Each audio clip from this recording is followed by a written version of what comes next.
Bes. Indi normal kazino hardan tapım. Bir bank place'in ha. Bir dakika.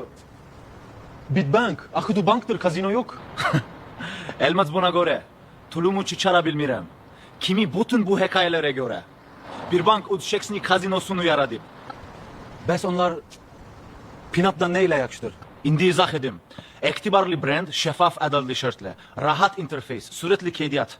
Yeni oyuncular için kocat bonus. Evvekmez desmentin frispin. Eğer bunlar da az indiresa, onda bilmirem senen kömek edeyim.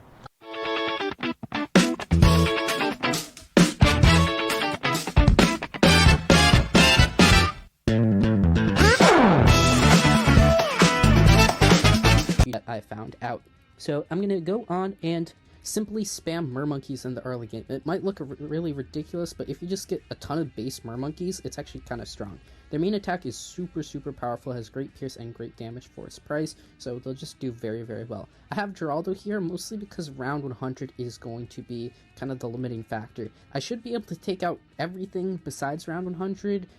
Round 95 might be a little bit of the exception, not the DDTs, the purples. The DDT should go down fine. So Geraldo really is going to be the thing that will take out round 100 the cheapest out of all of the heroes, and then the mermonkeys should be able to just deal with everything else. And then finally, Geraldo will be able to take out some of the very small niche inconsistencies that the pop side will have.